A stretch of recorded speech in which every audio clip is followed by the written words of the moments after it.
En el condado de Southampton, Virginia, durante el sofocante calor de agosto de 1831. 57 residentes blancos murieron en un lapso de 48 horas. Los registros oficiales enumeran sus nombres, sus edades, sus momentos finales. Pero lo que esos registros nunca mencionan es cómo la violencia comenzó no con rabia, sino con las escrituras. Como un hombre que aprendió a leer por sí mismo usando una Biblia robada se convirtió en el arquitecto del levantamiento esclavo más sangriento en la historia estadounidense. Como el hijo de una mujer nacida en África que llevaba cicatrices rituales convirtió la profecía en revolución. El Commonwealth de Virginia intentó enterrar esta historia bajo capas de testimonios legales y propaganda. Ejecutaron a 16 hombres, vendieron a docenas más al sur profundo, y pasaron décadas reescribiendo lo que sucedió en esos 2 días. Pero documentos judiciales, cartas personales y declaraciones de testigos, muchos sellados por más de un siglo, revelan algo mucho más complejo que la narrativa simple de violencia que las autoridades querían que el público creyera.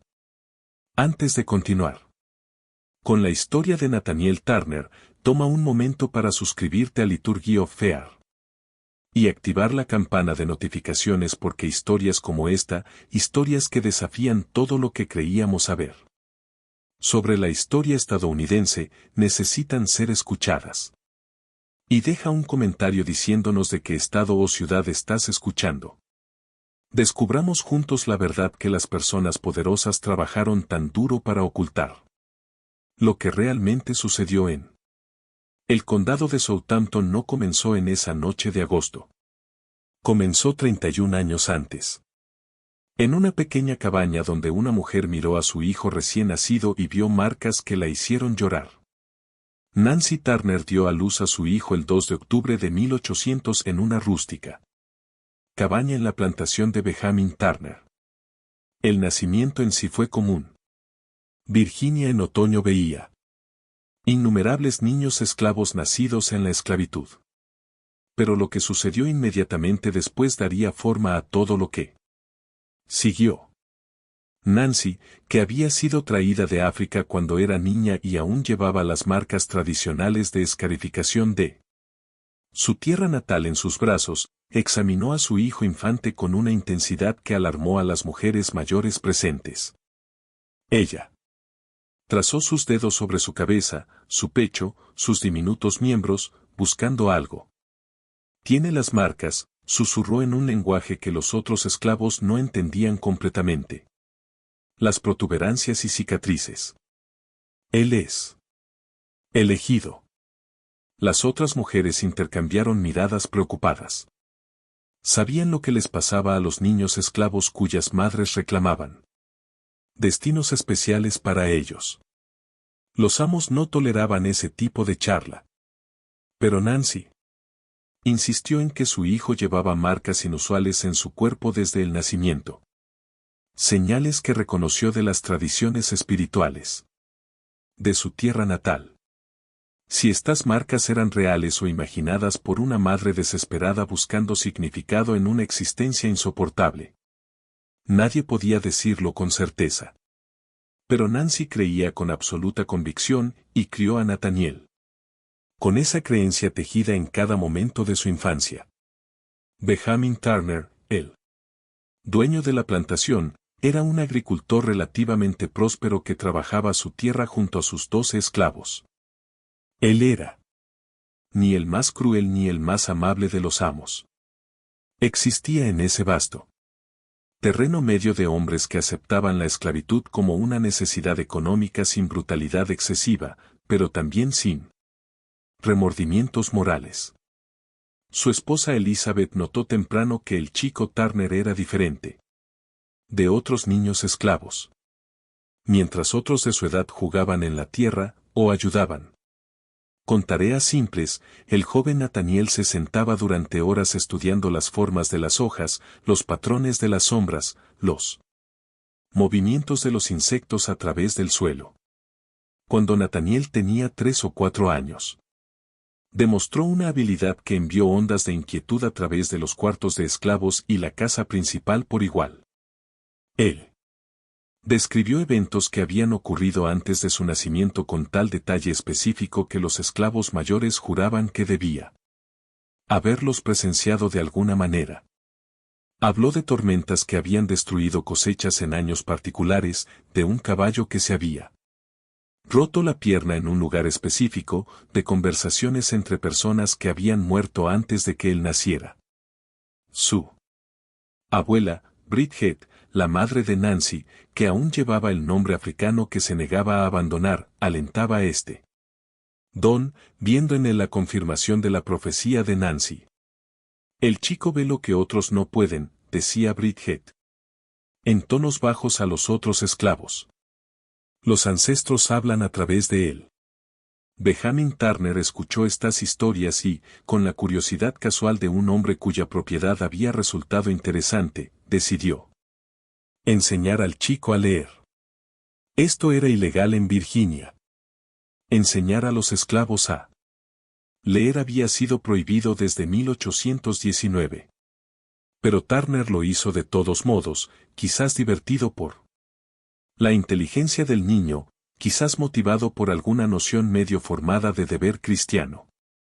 Le dio a Nathaniel acceso a la Biblia familiar y observó cómo el chico la devoraba con una intensidad que rayaba en la obsesión. ¿Para cuándo? Nathaniel tenía 12 años, podía leer y escribir mejor que muchos niños blancos en el condado. Pero más significativamente, había comenzado a interpretar la Biblia de maneras que incomodaban tanto a esclavos como a amos. Veía en el Antiguo Testamento no solo historias de fe, sino planos para la resistencia. Los israelitas escaparon de Egipto, la victoria de David sobre Goliat, la destrucción de Sansón del templo filisteo. Estas no eran solo antiguas historias para el joven Nathaniel. Eran instrucciones esperando ser seguidas. Los esclavos comenzaron a venir a él con preguntas sobre las Escrituras. Lo llamaban el profeta en susurros, cuidadosos de no dejar que los supervisores escucharan. Nathaniel les decía que Dios le había mostrado visiones en la noche. Visiones de espíritus negros y blancos batallando en el cielo, visiones de sangre corriendo a través de los campos, visiones de liberación a través del fuego y el juicio. Ayunaba durante días, vagando hacia los bosques para orar, y afirmaba recibir comunicación directa de lo divino. Vi espíritus blancos y espíritus negros enfrentados en batalla, testificaría más tarde, y el sol se oscureció. El trueno rodó en los cielos, y la sangre fluyó en arroyos. En 1810, Benjamin Turner murió, y la plantación pasó a su hijo, Samuel. Nathaniel, ahora de 10 años, observó cómo la propiedad se dividía y reorganizó. Samuel Turner no tenía interés en el excéntrico experimento de su padre con un esclavo educado. Veía a Nathaniel como una potencial fuente de problemas. Demasiado inteligente, demasiado influyente entre los otros esclavos, demasiado confiado en su porte. Pero Nathaniel era una propiedad valiosa, un joven fuerte que podía trabajar duro. Y Samuel lo mantuvo cerca, asignándolo a trabajar en los campos junto a los otros, mientras mantenía un ojo cauteloso en sus actividades. Durante estos años, la reputación de Nathaniel creció. Esclavos de plantaciones vecinas encontraban excusas para visitar, esperando escucharlo predicar. Les decía que Dios le había revelado un gran propósito, que estaba destinado a liderar a su gente hacia la libertad, pero que el momento aún no había llegado. Necesitaba una señal, una clara indicación del cielo de que el momento había llegado. Fui ordenado para algún gran propósito en las manos del Todopoderoso, les decía a aquellos que escuchaban. Las señales me serán mostradas cuando el momento sea el correcto. En 1822, cuando Nathaniel tenía 22 años, Samuel Turner murió. Repentinamente, y una vez más, la propiedad fue reorganizada. Nathaniel fue alquilado a John Travis, un fabricante de ruedas que se había casado con la viuda de Samuel. Este arreglo, ser alquilado, en lugar de vendido directamente, le dio a Nathaniel un grado de movilidad inusual para los esclavos. Trabajaba en el taller de Travis, aprendiendo el oficio de fabricante de ruedas, pero también viajaba por todo el condado de Southampton entregando trabajos terminados, lo que le permitía mantener contacto con la red de esclavos que había estado construyendo durante años. El hogar de Travis era más pequeño, menos estrictamente supervisado. Nathaniel encontró más tiempo para predicar, para planear, para esperar su señal. Se casó con una mujer llamada Cherry, que pertenecía a una plantación cercana, y su separación forzada, viéndola solo cuando se le concedía permiso, añadía angustia personal a su furia teológica. Observaba cómo las familias eran separadas por ventas, como los niños eran arrancados de las madres, como los hombres eran azotados por las más pequeñas infracciones. Cada injusticia alimentaba el fuego de su convicción de que el juicio divino estaba viniendo. Para 1825, Nathaniel había experimentado lo que describió como una profunda visión religiosa mientras trabajaba en los campos. Vio gotas de sangre en el maíz, caracteres jeroglíficos y números escritos en sangre en hojas en los bosques. Si estos eran fenómenos reales, quizás trucos de luz. Enfermedades de plantas, su propia sangre de cortes sostenidos mientras trabajaba, o alucinaciones provocadas por ayuno y fervor religioso. Nathaniel los interpretó como mensajes de Dios, el Todopoderoso.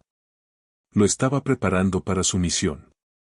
Comenzó a bautizar seguidores en el estanque del molino, realizando ceremonias que mezclaban rituales cristianos con tradiciones africanas medio recordadas que su abuela le había enseñado. Residentes blancos ocasionalmente presenciaban estas reuniones y las encontraban perturbadoras. La intensidad del canto, el fervor de las oraciones, la forma en que los esclavos miraban a Nathaniel con algo cercano a la adoración. Pero el condado de Southampton siempre había sido relativamente pacífico sin la resistencia organizada vista en otras partes del sur.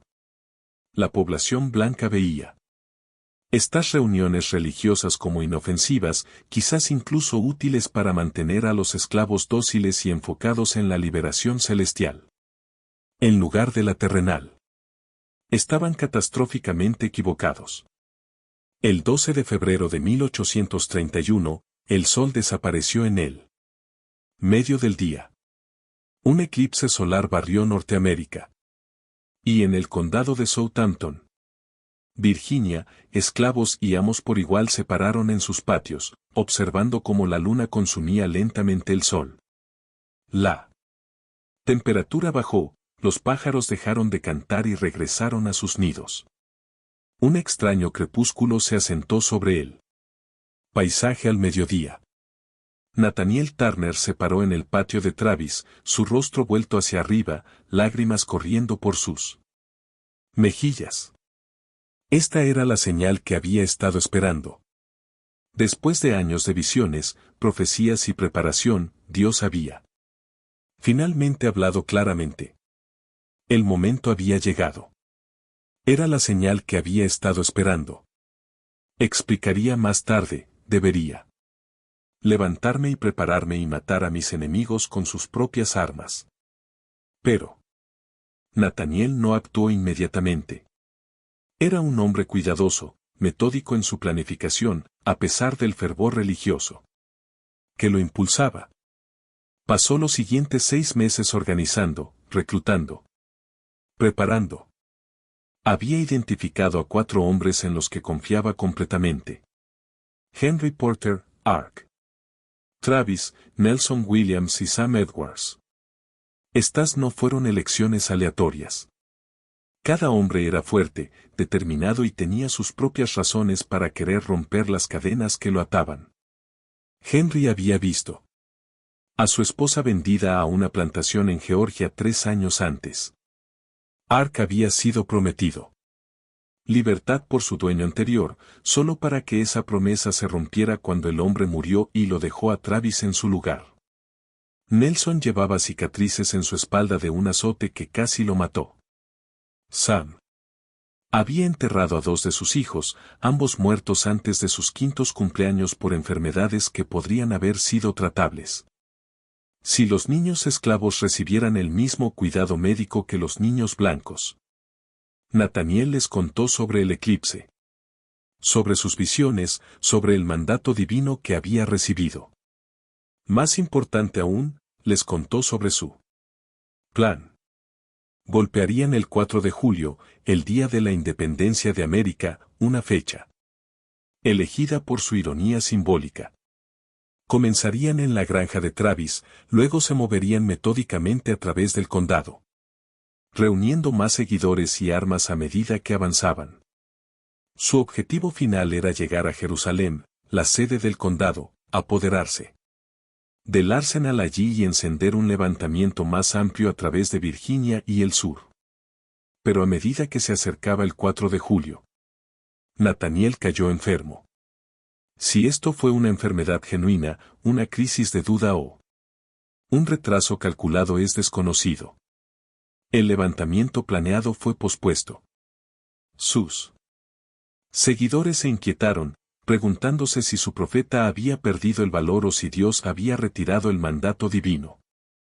Luego, el 13 de agosto, otra señal apareció en el cielo. El sol tomó un peculiar tono azul verdoso ese día, un fenómeno causado por condiciones atmosféricas o quizás por humo de incendios forestales distantes. Para Nathaniel, confinado en su cabaña con enfermedad persistente, observando a través de la pequeña ventana mientras la extraña luz caía sobre el condado de Southampton. Esta era el segundo mensaje de Dios. El retraso había sido parte del plan. El momento real había llegado ahora. El domingo, 21 de agosto, Nathaniel se reunió con sus 4 seguidores confiables en los bosques cerca de la propiedad de Travis. Se reunieron en un lugar que llamaban Cabin Pond, compartiendo una comida de cerdo asado que Ark había robado del ahumadero de su amo. Mientras comían, 2 hombres más se unieron a ellos, Jack Ray y Will Francis. Nathaniel no los había invitado. Y su presencia inicialmente lo alarmó, pero Ark avaló por ambos hombres y Nathaniel aceptó su adición al grupo. Will Francis era particularmente notable. Era un hombre masivo, tremendamente fuerte, que tenía una reputación por la violencia. Había matado a un supervisor en un condado vecino años antes, pero de alguna manera había evitado la ejecución, en su lugar siendo vendido múltiples veces a amos dispuestos a tomar un riesgo en propiedad peligrosa. Will escuchó el plan de Nathaniel con una expresión fría, luego hizo una sola pregunta. ¿Cuándo empezamos? Esta noche, respondió Nathaniel. Comenzamos en la casa de mi amo en la granja de Travis. Tomamos sus armas primero. Luego nos movemos a las granjas vecinas. Al amanecer, tendremos un ejército. Discutieron los detalles. Mientras el sol se ponía, y la oscuridad se asentaba sobre los bosques. El plan era simple, pero requería compromiso absoluto. Matarían rápidamente y en silencio, tomando armas y caballos de cada granja. No perdonarían a nadie que pudiera dar la alarma. Cada persona blanca que encontraran sería matada, hombres, mujeres, niños. Nathaniel fue explícito sobre esto, y su razonamiento era teológico tanto como táctico. Dios lo ha ordenado, les dijo, justo como los israelitas fueron ordenados a destruir completamente a los cananeos, debemos eliminar a cada enemigo potencial. Esto es juicio divino, no asesinato. Algunos de los hombres se movieron incómodos ante esto. Matar Hombres blancos, incluso matar supervisores o amos, era una cosa, pero mujeres. Niños. Sin embargo, la certeza de Nathaniel, su convicción absoluta de que eran instrumentos de la voluntad divina, superó su hesitación. Se habían comprometido con este curso, y no había vuelta atrás. A medida que se acercaba la medianoche, los 7 hombres se movieron silenciosamente a través de la oscuridad hacia la granja de Travis. La casa estaba oscura, sus ocupantes dormidos. Un perro ladró una vez, luego se calló. Los hombres se acercaron a la puerta, y Nathaniel probó el pestillo. Estaba desbloqueada. Los amos raramente bloqueaban sus puertas en el condado de Southampton, seguros en su creencia de que sus esclavos eran dóciles y controlados. Nathaniel empujó la puerta abierta lentamente, y los 7 hombres entraron. En la casa donde había vivido y trabajado durante los últimos 9 años. Subieron las escaleras hacia las habitaciones, sus movimientos amortiguados por la espesa oscuridad. La familia Travis, Joseph Travis, su esposa Sarah, su hijo infante, y 3 otros niños de un matrimonio anterior de Sarah, dormían pacíficamente, sin saber que su mundo estaba a punto de terminar. Lo que sucedió después sería Recounted en testimonios judiciales, informes de periódicos y susurros aterrorizados por generaciones. Los detalles específicos eran lo suficientemente grotescos como para que incluso los documentos legales intentaran suavizarlos, pero el hecho esencial era innegable. En cuestión de minutos, el hogar de Travis estaba muerto.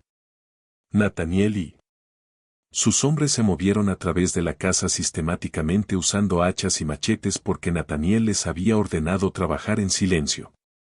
Las armas de fuego despertarían a los vecinos. Cuando emergieron de la casa, sus ropas estaban manchadas, sus manos temblando. Algunos de los hombres vomitaron en el patio, pero la voz de Nathaniel era estable mientras ordenaba buscar la propiedad por armas y caballos. Encontraron varias armas de fuego, municiones y 4 caballos. Cargaron las armas, montaron los caballos y cabalgaron hacia la granja vecina antes de que el sol pudiera salir y revelar lo que habían hecho. La rebelión había comenzado. El grupo de Turner se movió a través del condado de Southampton con una velocidad que más tarde desconcertaría a los analistas militares. Entre medianoche y el amanecer del 22 de agosto, atacaron 5 granjas más. Y con cada ataque, sus números crecieron. Esclavos de las plantaciones atacadas se unieron a ellos. Algunos entusiastamente, algunos a regañadientes, algunos porque entendían que quedarse atrás significaba ser implicados como conspiradores. De todos modos, en la granja de RS mataron a 3 personas y ganaron 4 nuevos seguidores. En la granja de Turner, sin relación con Nathaniel a pesar del nombre compartido, mataron a 5 y reclutaron 6 más. El patrón se repitió mientras se movían de propiedad en propiedad. Al amanecer, Nathaniel comandaba aproximadamente 15 hombres, todos armados, todos montando caballos, todos comprometidos con el plan, incluso mientras su peso moral comenzaba a asentarse sobre ellos. La violencia no era aleatoria. Nathaniel tenía una ruta específica planeada, apuntando a granjas en un patrón sistemático que les permitiría reunir el máximo número de seguidores y armas antes de que la alarma pudiera extenderse. Pero mantener la disciplina se volvía cada vez más difícil. Algunos de los reclutas más nuevos, alimentados por años de rabia y abuso, querían demorarse en cada granja para saquear y destruir. Nathaniel tenía que empujarlos constantemente adelante, insistiendo en que la velocidad era esencial. Debemos llegar a Jerusalén antes de que puedan organizar una defensa. Les Decía repetidamente, cada minuto que perdemos es un minuto que ellos tienen para prepararse. En la granja de Whitehead encontraron a Margaret Whitehead, una joven mujer que había enseñado a algunos de los niños esclavos locales a leer en desafío a la ley de Virginia. Cuando Nathaniel dudó, ella había mostrado bondad a los esclavos. Después de todo, Will Francis no. El asesinato fue eficiente y brutal, y rompió algo en varios de los hombres que lo presenciaron. Ya no eran liberadores en una guerra justa. Eran asesinos, y la distinción entre justicia y asesinato se volvía imposible de mantener. A lo largo del lunes, 22 de agosto, el grupo continuó creciendo. Por la tarde, numeraban entre 50 y 60 hombres. Las cuentas varían ya que el caos hace imposible un conteo preciso. Habían matado aproximadamente 60 residentes blancos del condado de Southampton, moviéndose a través del paisaje como una terrible tormenta. Algunas de las víctimas eran dueños de plantaciones, amos brutales cuyas muertes podían ser racionalizadas como justicia. Pero otras eran pequeños agricultores que no poseían esclavos, blancos pobres, que vivían en los márgenes, niños que no habían cometido ningún pecado más allá de nacer en una raza particular en un tiempo y lugar particulares. La alarma finalmente se extendió alrededor de la media mañana cuando un chico de una de las granjas atacadas logró escapar y llegar a la casa de un vecino. La palabra viajó a través del condado con la velocidad del terror. Familias blancas comenzaron a huir hacia Jerusalén, abandonando sus hogares y dirigiéndose a lo que esperaban sería seguridad en números.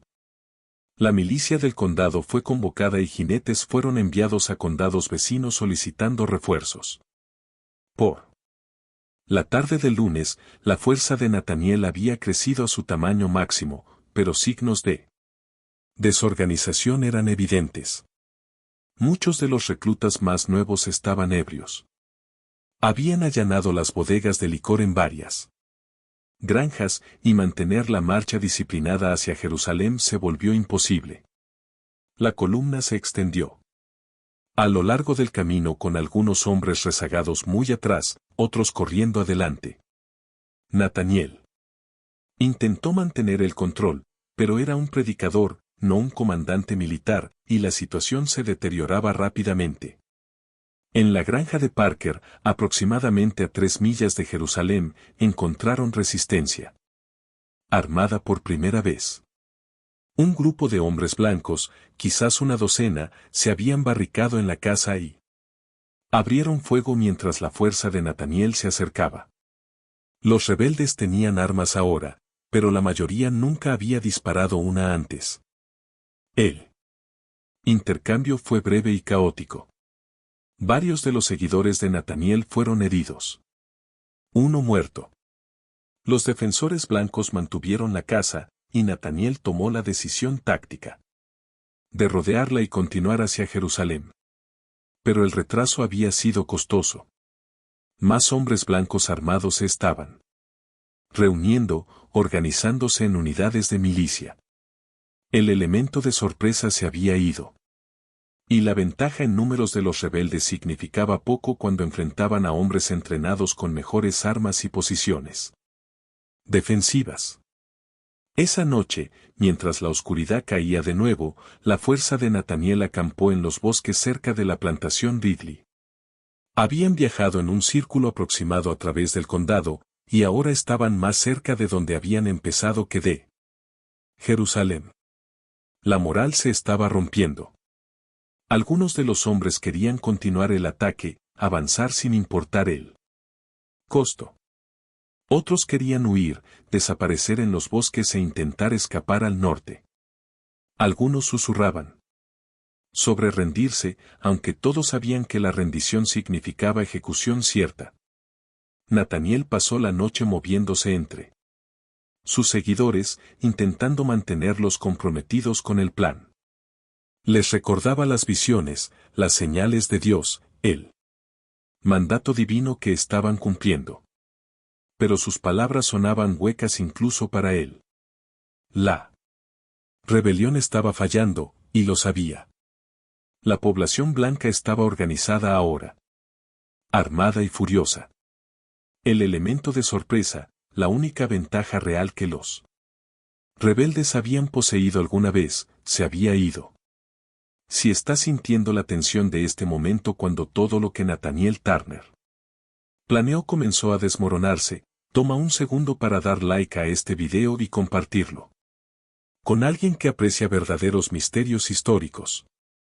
Suscríbete y activa las notificaciones porque historias tan intensas no aparecen en todas partes. Ahora, veamos cómo una rebelión nacida de la profecía descendió a una desesperada supervivencia. La mañana del martes, 23 de agosto. Trajo desastre. Nathaniel intentó reorganizar a sus seguidores y hacer un empuje final hacia Jerusalén. Pero durante la noche, la mayoría de su fuerza se había derretido. Hombres se escabulleron en la oscuridad, dirigiéndose de vuelta a sus plantaciones con la esperanza de reclamar que habían sido forzados a participar o huyendo a los pantanos y bosques para esconderse. Al amanecer, Nathaniel comandaba menos de 20 hombres. Intentaron un ataque más en la plantación Bland, esperando reunir apoyo y reunir más armas, pero la plantación estaba lista para ellos. Hombres blancos armados se habían reunido allí, habiendo aprendido de la rebelión y preparado una defensa. La pelea subsiguiente fue breve y unilateral. Los rebeldes fueron derrotados, dispersados en los bosques en un colapso completo de organización. Nathaniel intentó reagruparse para reunir los remanentes de su fuerza para otro intento, pero era hopeless. Por la tarde del martes, se estaba moviendo a través de los bosques con solo un puñado de seguidores, e incluso ellos comenzaban a cuestionar si continuar valía las consecuencias inevitables. La rebelión que se suponía que encendería un levantamiento general a través del sur había colapsado en menos de 48 horas. La respuesta blanca fue inmediata y abrumadora. Unidades de milicia de Southampton, Sussex, Isle of Wight y condados de Nansemond convergieron en el área. Tropas federales de Fort Monroe fueron despachadas. Unidades navales patrullaron las vías acuáticas para prevenir escapes por barco. En días, casi 3.000 hombres blancos armados estaban buscando en el condado de Southampton por rebeldes. Lo que siguió fue un reinado de terror que en su propia forma rivalizaba la violencia de la rebelión misma. Milicias blancas mataron a cualquier persona negra que sospecharan de involucramiento, a menudo sin juicio o evidencia. Las estimaciones varían, pero entre 100 y 200 afroamericanos fueron muertos en la semana siguiente a la rebelión. Hombres que no tenían nada que ver con el levantamiento de Nathaniel. Esclavos que habían permanecido leales a sus amos. Negros libres que no tenían conexión con los eventos en absoluto. Cabezas fueron montadas en postes a lo largo de los caminos como advertencias. Cuerpos fueron mutilados y exhibidos. Los rebeldes capturados enfrentaron tribunales militares rápidos. No se ofreció defensa. No. Se esperaba misericordia. 16 hombres fueron ahorcados en Jerusalén a lo largo de varias semanas. Sus cuerpos dejados colgando de las horcas como advertencias públicas. Docenas más fueron vendidos a plantaciones en el sur profundo, un destino que muchos consideraban peor que la ejecución. El estado de Virginia pagó compensación a los dueños cuya propiedad, tanto los rebeldes ejecutados como las víctimas blancas muertas, había sido perdida en el levantamiento, pero Nathaniel mismo había desaparecido. Por 6 semanas, evadió la captura a pesar de una intensa cacería humana. Se escondió en los bosques, moviéndose de un lugar oculto a otro, sobreviviendo con comida robada y lo que podía forrajear. Las autoridades estaban desconcertadas. ¿Cómo podía un hombre en un condado relativamente pequeño con 3.000 hombres armados buscándolo permanecer oculto por tanto tiempo? La respuesta yacía en el mismo sistema que lo había creado. Nathaniel conocía el condado de Southampton íntimamente, conocía cada sendero a través de los bosques, cada lugar de escondite, cada cabaña simpática donde alguien podría dejar comida o advertirle de milicias acercándose. Más significativamente, muchos esclavos lo protegieron a través de su silencio, negándose a revelar su ubicación, incluso cuando amenazados con violencia. Podrían no haber apoyado su rebelión, pero no traicionarían a uno de los suyos a las autoridades blancas. El 30 de octubre de 1831, un agricultor llamado Benjamin Phipps descubrió a Nathaniel escondido en una depresión como una cueva debajo de un árbol caído. Nathaniel estaba desarmado, debilitado por el hambre y la exposición. Se rindió sin resistencia, quizás aliviado de que la ordalía finalmente terminara. Quizás aún creyendo que Dios de alguna manera intervendría incluso ahora. Lo llevaron a Jerusalén en cadenas, y el condado entero salió a ver al hombre que los había aterrorizado por 6 semanas. Cuentas contemporáneas describieron a Nathaniel como calmado, casi sereno, mostrando no miedo ni arrepentimiento. Cuando se le preguntó si se arrepentía de la rebelión, respondió simplemente, ¿no fue crucificado Cristo? Su juicio duró un día. El veredicto nunca estuvo en duda. El 5 de noviembre de 1831. Nathaniel Turner fue ahorcado en Jerusalén, Virginia. Según algunas cuentas, su cuerpo fue diseccionado y piezas distribuidas como souvenirs. Su piel fue reportadamente hecha en bolsos de monedas y cubiertas de libros. Su cráneo supuestamente pasó por varias manos antes de perderse en la historia. Pero la ejecución de Nathaniel Turner no terminó la historia. En muchas formas, solo profundizó el misterio de lo que su rebelión realmente significaba y qué verdades revelaba sobre la nación que tanto lo creó como lo negó. Antes de su ejecución, Nathaniel se sentó en su celda de la cárcel y dictó su historia a Thomas Ruffin Gray, un abogado local que vio una oportunidad para profitar de publicar el testimonio del hombre condenado. Gray tituló el documento resultante Las Confesiones de Nat Turner, y permanece como uno de los documentos de fuente primaria más controvertidos en la historia estadounidense.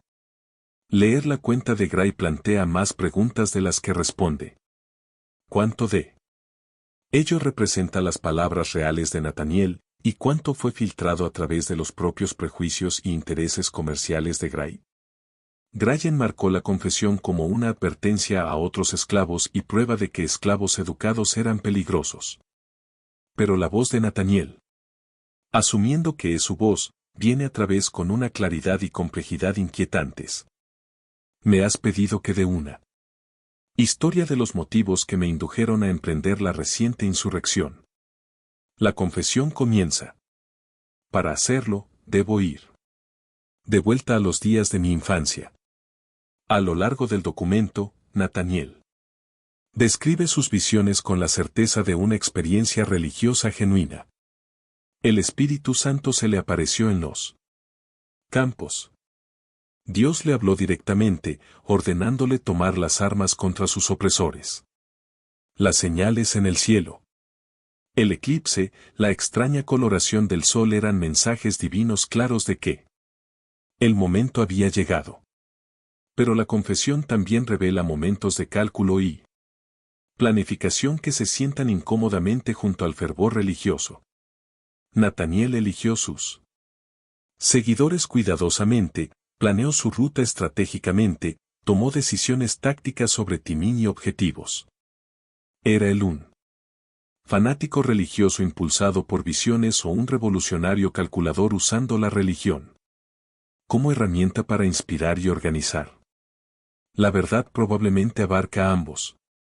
Un hombre genuinamente convencido de su misión divina, pero también lo suficientemente pragmático para planear su ejecución cuidadosamente.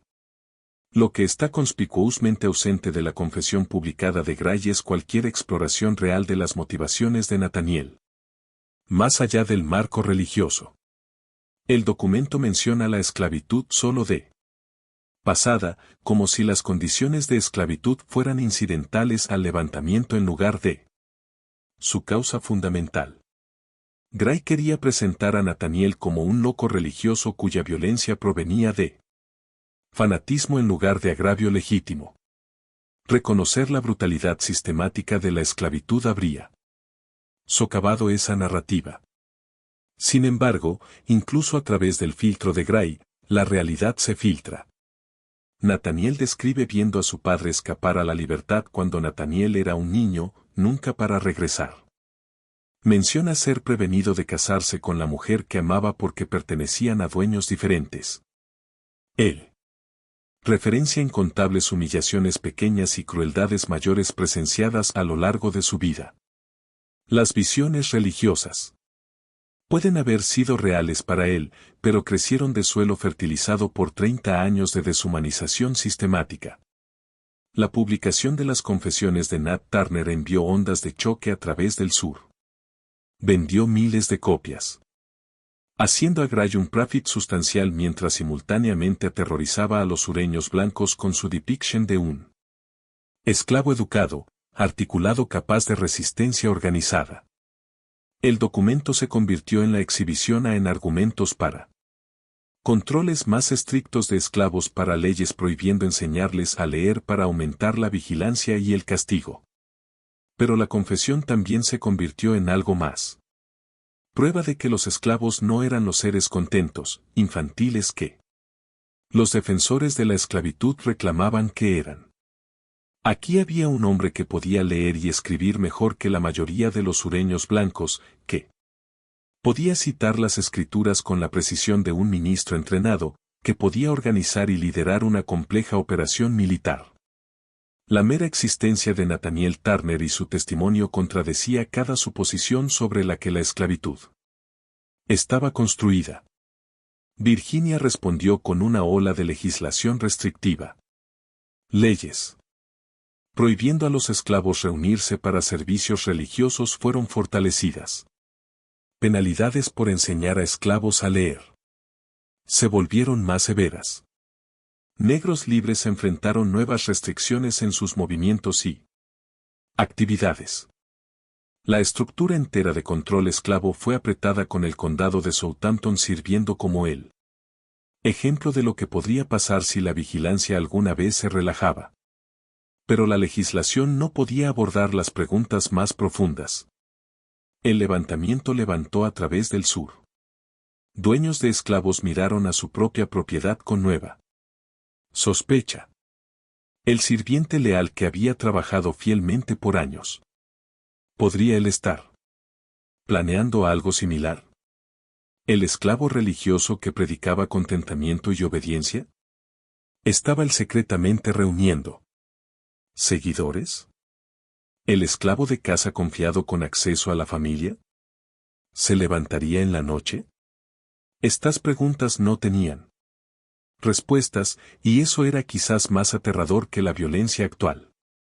Nathaniel Turner había mostrado que los esclavos eran capaces de resistencia organizada, que podían planear y ejecutar un ataque coordinado, que el entero sistema de control dependía de un frágil balance de fuerza y miedo que podía ser disrumpido por un solo individuo determinado.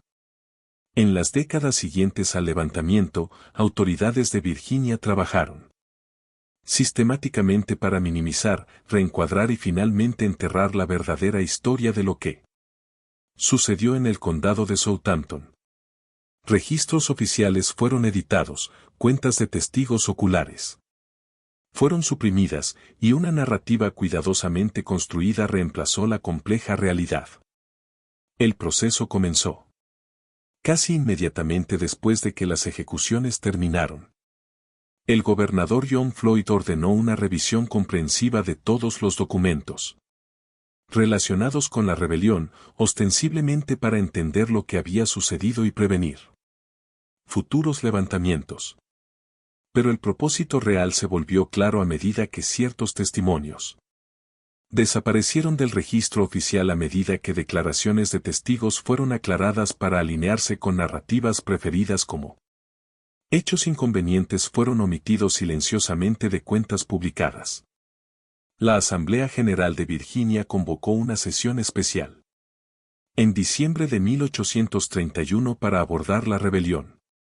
Los debates que ocurrieron a puertas cerradas revelaron divisiones profundas entre la élite política del Estado. Algunos delegados argumentaron que el levantamiento probaba que la esclavitud era fundamentalmente inestable y debería ser gradualmente abolida. Thomas Jefferson Randolph, el nieto del expresidente, propuso un plan para emancipación gradual que ganó sorprendente apoyo entre delegados de Virginia Occidental que poseían pocos esclavos y resentían el poder político de la clase de plantación del Este. Pero los delegados del Este, representando el corazón de la economía esclava de Virginia, lucharon ferozmente.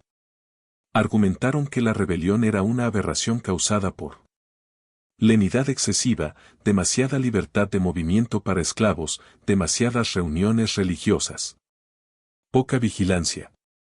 La solución no era cuestionar la esclavitud misma, sino perfeccionar los mecanismos de control.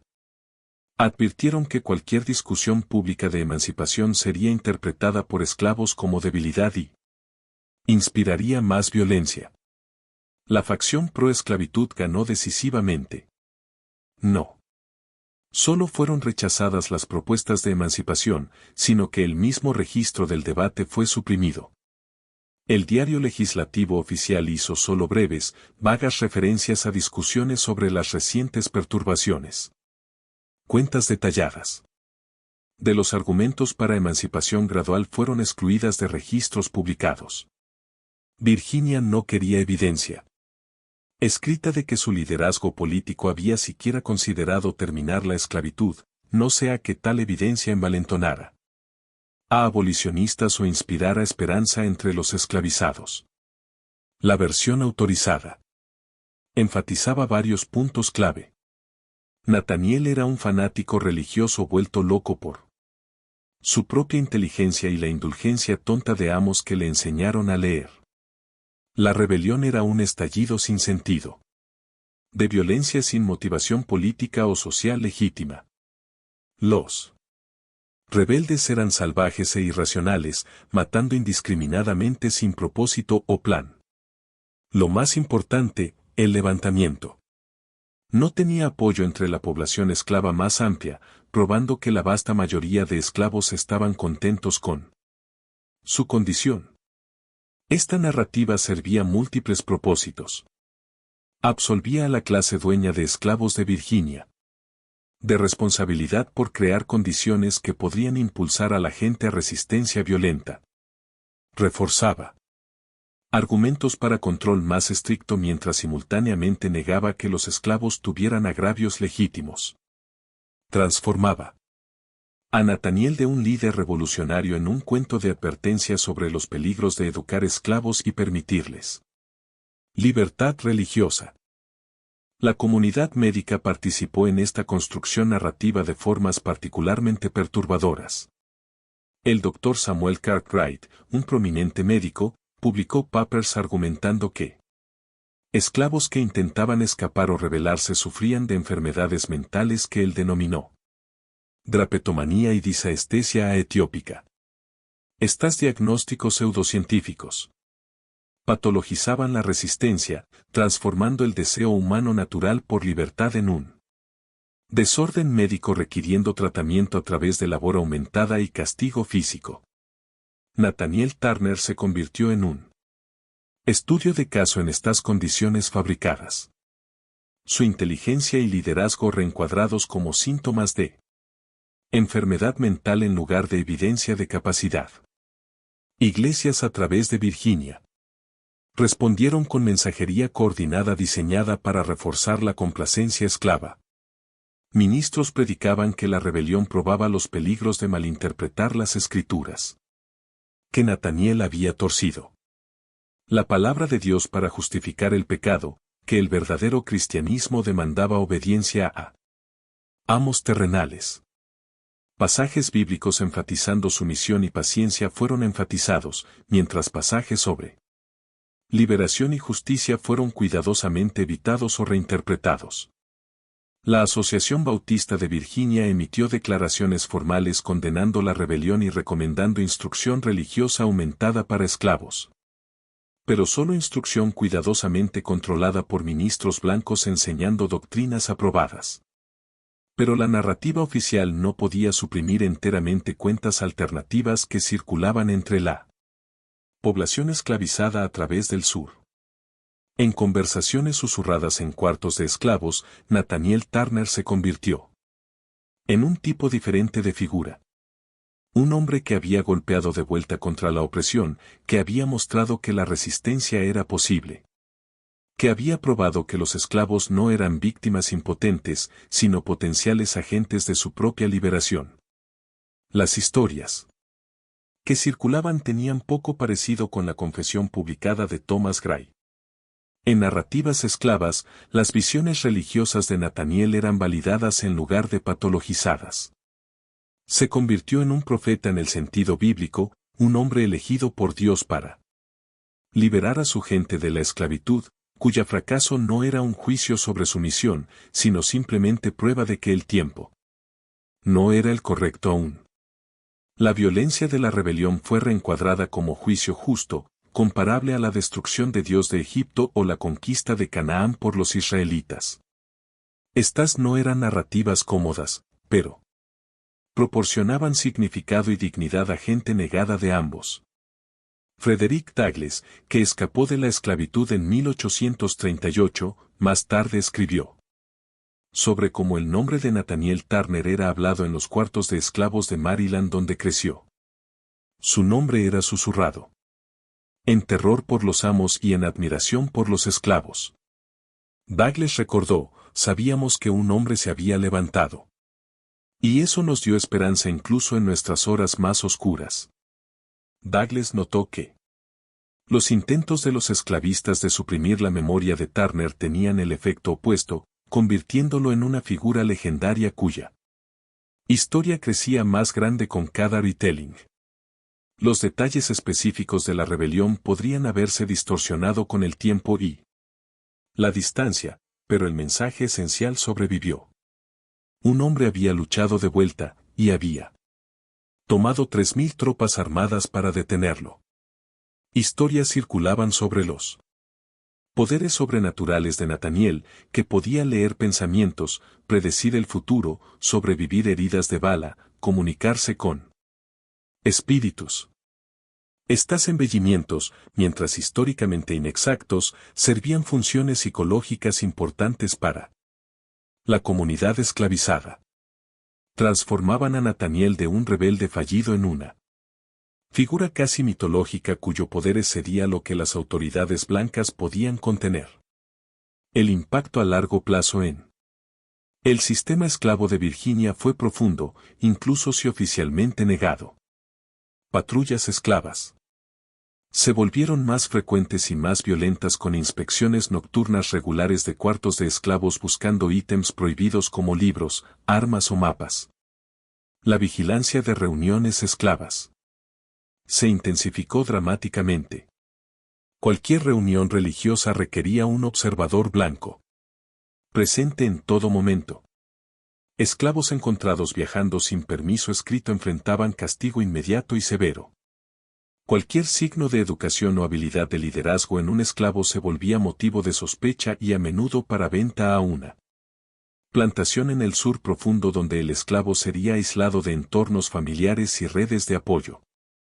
El impacto económico fue medible a pesar de intentos de minimizarlo. Tasas de seguros para esclavos machos entre las edades de 15 y 40 aumentaron en un promedio de 30%. A través de Virginia y estados vecinos.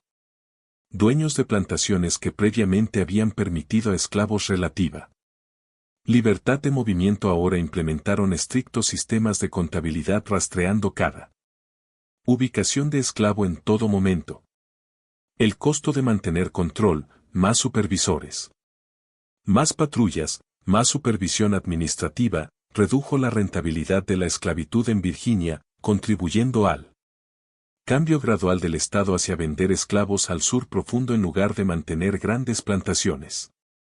Productividad agrícola en el condado de Southampton declinó notablemente en los años siguientes al levantamiento. Muchos de los trabajadores de campo más experimentados del condado habían sido ejecutados, vendidos o tan traumatizados por la violencia y su secuela que su eficiencia disminuyó. Varios dueños de plantaciones abandonaron el condado de Southampton por completo, vendiendo su propiedad y reubicándose en áreas que percibían como más seguras. Valores de bienes raíces cayeron bruscamente y tomaron casi una década para recuperarse. Estas consecuencias económicas raramente fueron reconocidas públicamente ya que contradecían la narrativa de que la rebelión había sido un incidente breve contenido con impacto duradero mínimo. Irónicamente, estas restricciones aumentadas probablemente previnieron futuros levantamientos a gran escala haciendo la organización efectivamente imposible. Pero no podían eliminar el miedo que permeaba la sociedad sureña blanca. El sospecha persistente de que debajo de la superficie de aparente docilidad yacía la posibilidad de violencia. Ese miedo moldeó la sociedad sureña en formas grandes y pequeñas, contribuyendo a la mentalidad de sitio que eventualmente llevaría a la secesión y la guerra civil 30 años después. Para la población esclavizada, Southampton County se convirtió en un punto de referencia, un momento cuando lo imposible había brevemente convertido en real. El nombre de Nathaniel Turner era hablado cuidadosamente, a menudo en código, pero era hablado. Canciones incorporaban referencias veladas a su rebelión. Historias fueron pasadas a través de generaciones, cambiando en el telling pero manteniendo la narrativa esencial. Una vez un hombre se levantó y luchó de vuelta. Una canción que emergió en los 1840s. Documentada por investigadores décadas después, contenía las líneas, viejo Nat Turner. Él se liberó, mostró a todos lo que podíamos ser. Aunque lo atraparon al final. La libertad tiene otro amigo. La canción era cantada en funerales, en bodas, durante competencias de desgranar maíz, cualquier reunión donde esclavos pudieran brevemente crear su propio espacio cultural lejos de supervisión blanca. Las letras variaban por región, pero el mensaje esencial permanecía constante. El intento de Nathaniel Turner de liberación, sin embargo infructuoso, representaba un triunfo de dignidad humana sobre opresión sistemática. La evidencia histórica del impacto del levantamiento aparece en lugares improbables. Tasas de seguros de esclavos aumentaron significativamente a través de Virginia después de 1831 con algunas compañías de seguros negándose a cubrir esclavos machos en ciertos rangos de edad a cualquier precio.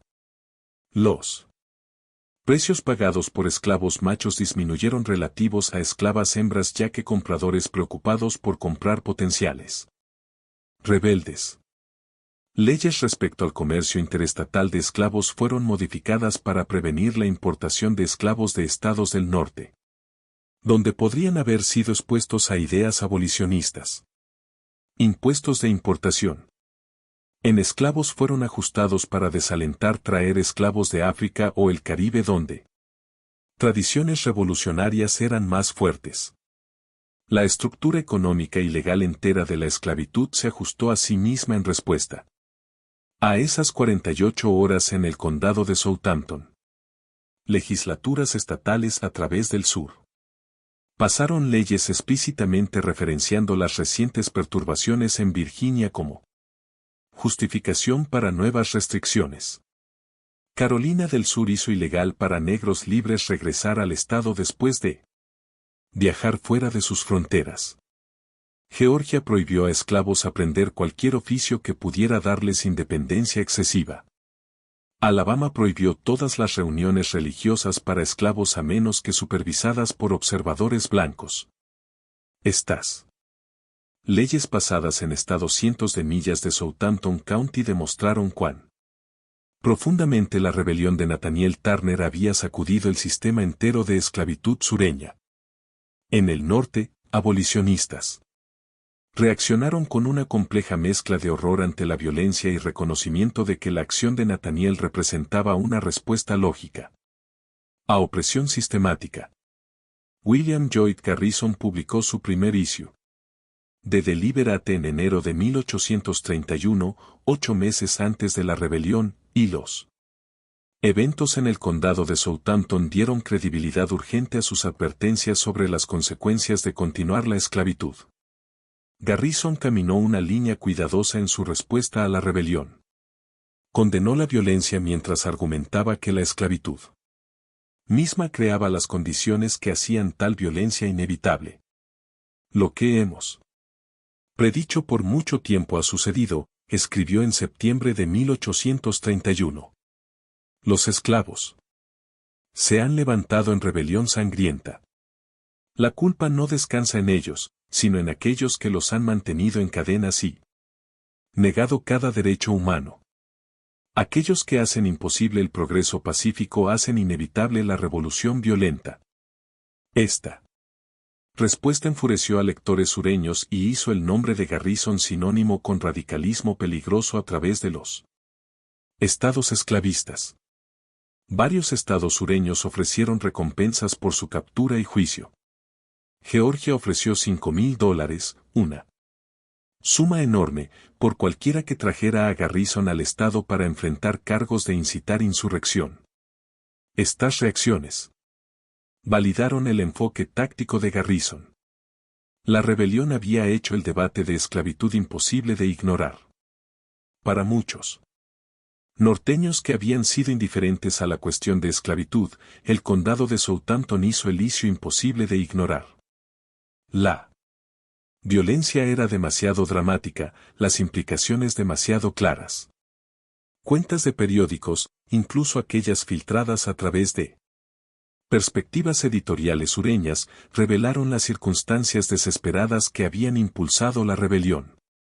Lectores del norte aprendieron sobre familias separadas por venta, sobre condiciones de trabajo brutales, sobre esclavos negados educación básica y libertad religiosa. La rebelión se convirtió en un catalizador para oposición norteña creciente a la expansión de la esclavitud. Incluso entre aquellos no listos para abrazar abolición inmediata. La rebelión también influyó en el desarrollo de ideología pro-esclavitud en formas que moldearían la cultura sureña. Por décadas, intelectuales sureños comenzaron construyendo elaborados argumentos, defendiendo la esclavitud como un bien positivo en lugar de un mal necesario directamente en respuesta a la amenaza que Nathaniel Turner representaba. Si esclavos eran tratados bien y estaban contentos, hombres como Nathaniel no podían existir. Por lo tanto, su existencia probaba que control más estricto e ideológica justificación eran necesarios. Esta reacción defensiva moldearía la cultura intelectual y política sureña por las próximas 3 décadas, creando el marco ideológico que hizo la secesión concebible cuando la elección de Lincoln parecía amenazar el futuro de la esclavitud. ¿Qué realmente sucedió en el condado de Southampton, Virginia en agosto de 1831?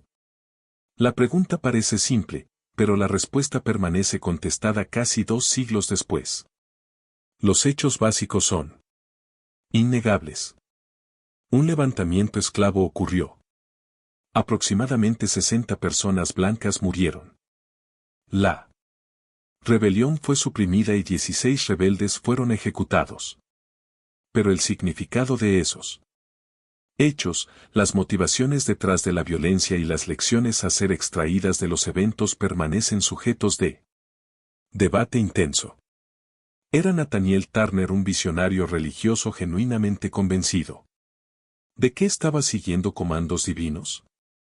La evidencia sugiere que creía que sus visiones eran reales. La consistencia de sus cuentas, su disposición a morir por su causa, su rechazo a expresar arrepentimiento. Incluso enfrentando ejecución, Todo apunta a convicción genuina. Pero esto no responde si sus experiencias religiosas eran revelaciones místicas o respuestas psicológicas a condiciones intolerables. Quizás es ambos. Quizás.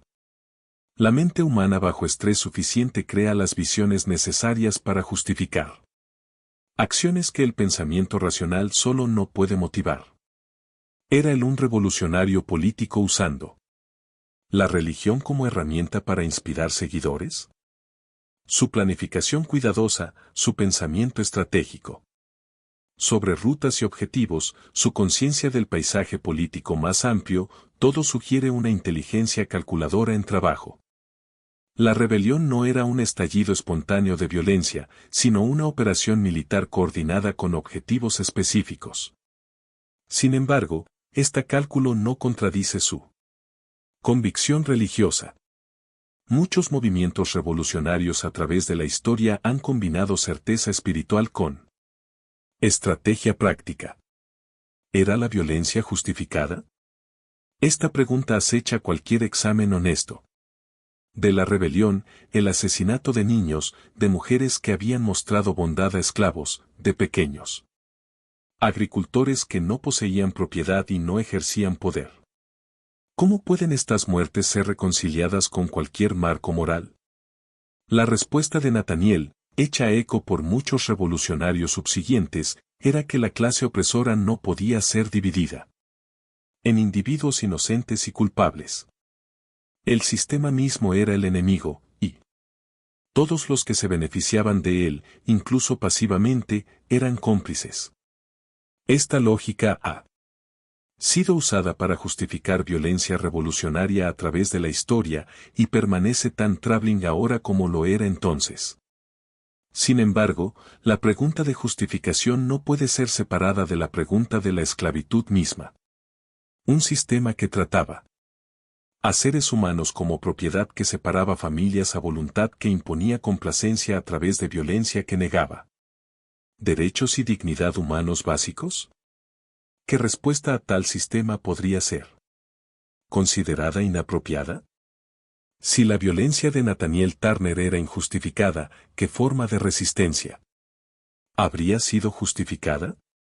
El registro histórico muestra que resistencia pacífica por esclavos era encontrada con violencia, que intentos de escape resultaban en tortura y muerte, que incluso las afirmaciones más básicas de humanidad eran castigadas brutalmente. Los registros de juicio y cuentas contemporáneas revelan un esfuerzo deliberado para borrar ciertos aspectos de la rebelión. La extensa red de apoyo esclavo que mantuvo a Nathaniel oculto por 6 semanas es mencionada solo brevemente. El número de esclavos que lo protegieron a través de su silencio nunca es calculado. La posibilidad de que su rebelión inspirara resistencia futura, incluso si esa resistencia tomara formas diferentes, es cuidadosamente negada. Estas ausencias en el registro histórico son tan reveladoras como lo que fue incluido. Las confesiones de Thomas Gray representan la fuente primaria para entender las motivaciones de Nathaniel, pero es un documento profundamente problemático.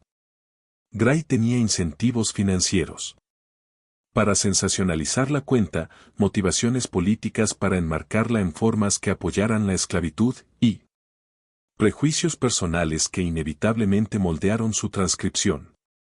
Leer la confesión requiere conciencia constante de que estamos viendo a Nathaniel Turner a través de múltiples lentes distorsionadoras, su propia autopresentación, el filtro editorial de Gray y las expectativas de la audiencia contemporánea. Sin embargo, incluso contando por todas estas distorsiones, un retrato coherente emerge.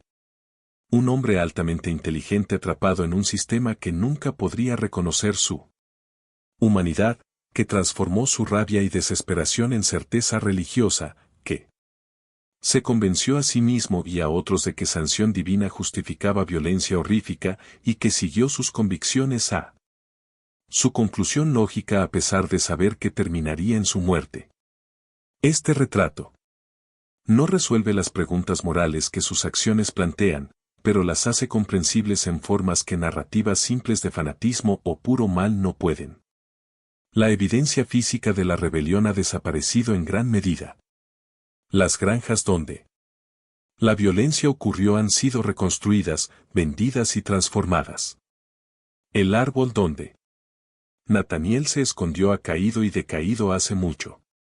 El tribunal donde fue juzgado ha sido reemplazado. Incluso sus restos fueron tratados con tal brutalidad y dispersados tan ampliamente que nada queda para marcar su existencia. Esta borradura fue intencional. Virginia quería eliminar no solo a Nathaniel Turner, sino cualquier memorial que pudiera inspirar resistencia futura. Pero la historia sobrevivió a pesar de estos esfuerzos. Sobrevivió en los recuerdos folclóricos de la población esclavizada, en los miedos del sur blanco, en los argumentos de abolicionistas y eventualmente en el registro histórico que incluso la censura no podía suprimir completamente. ¿Qué piensas de la historia de Nathaniel Turner? ¿Era él un profeta, un revolucionario, un asesino, o los tres? Deja tu comentario abajo con tu perspectiva.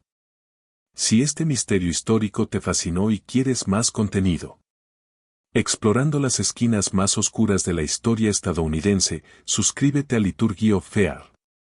Activa esa campana de notificaciones y comparte este video con alguien que aprecia historias que desafían nuestra comprensión del pasado. La verdad es siempre más compleja que las narrativas simples que nos enseñan.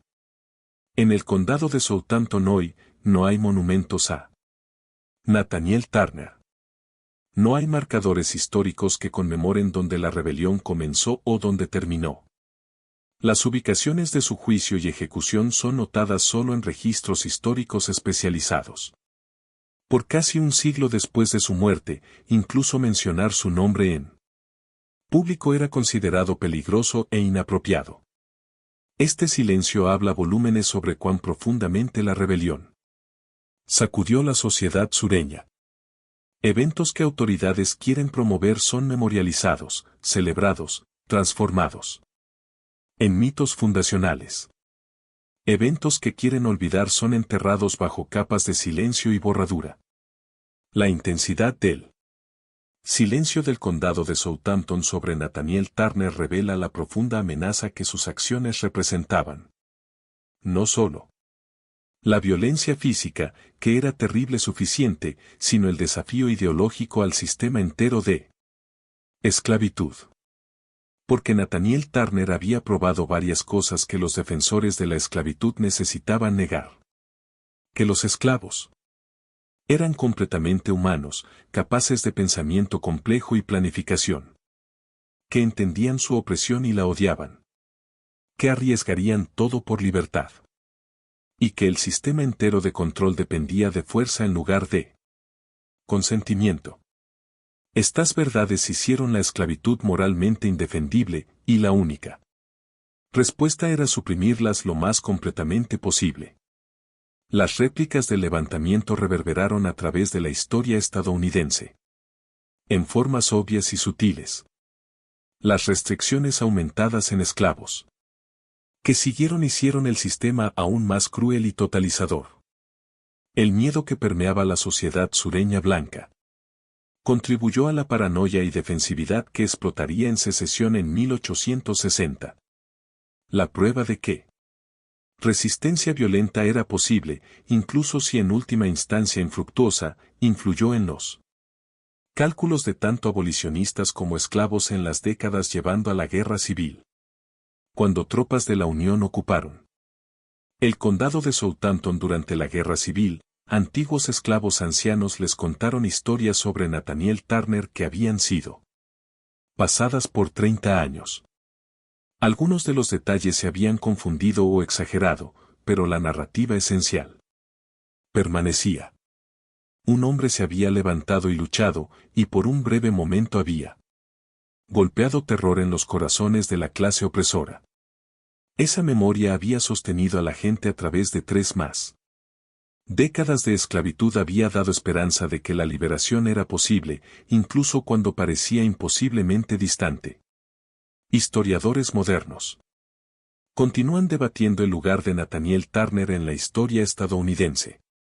Algunos lo ven como un luchador por la libertad heroico, otros como un fanático religioso, aún otros como una figura trágica cuya violencia era tanto entendible como inexcusable.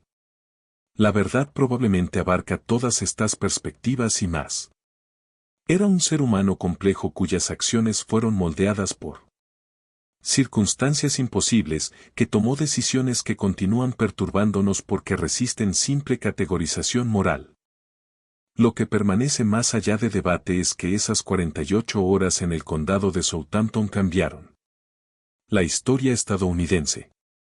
Aceleraron el abrazo defensivo del sur de la esclavitud como una institución positiva en lugar de un mal necesario. Fortalecieron el movimiento abolicionista al proporcionar evidencia innegable de la brutalidad de la esclavitud y el desesperado deseo de libertad de sus víctimas.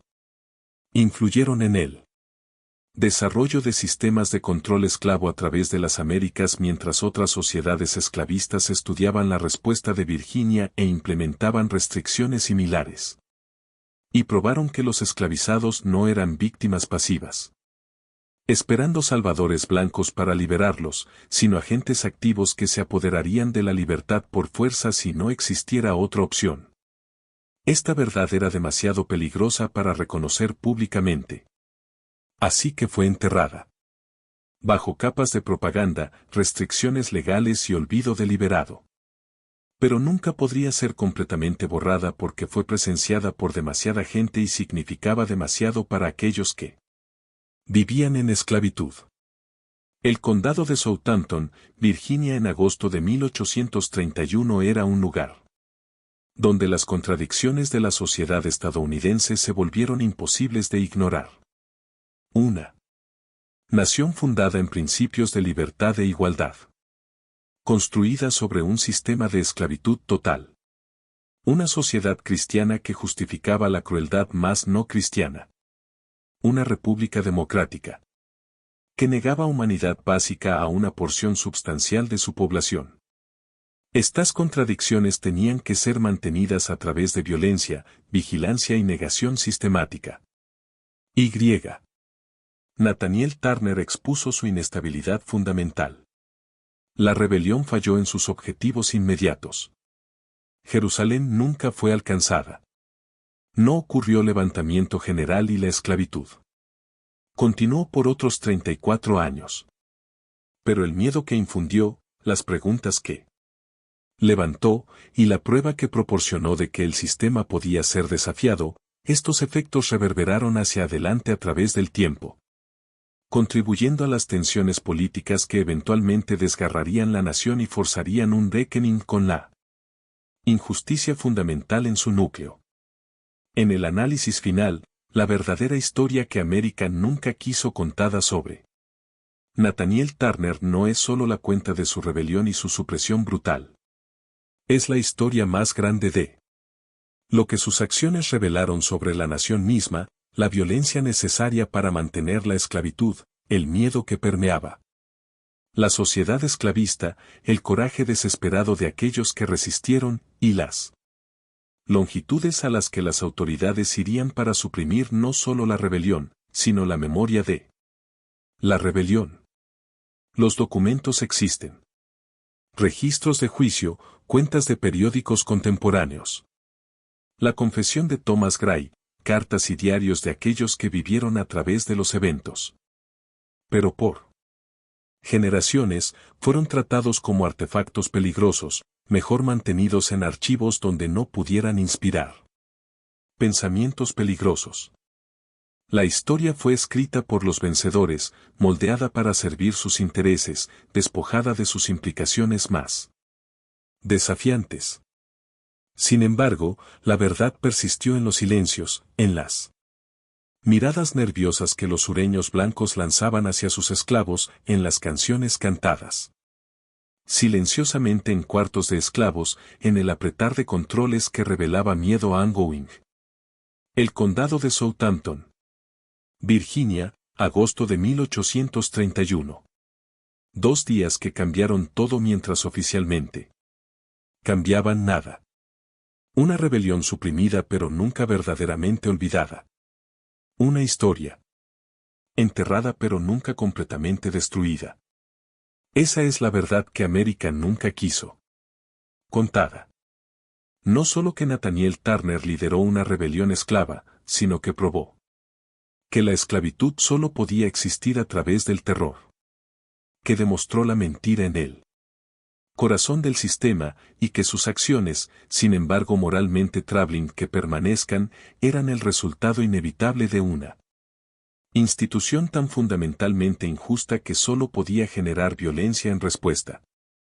Las autoridades ejecutaron a Nathaniel Turner, desmembraron su cuerpo y trataron de borrar su memoria.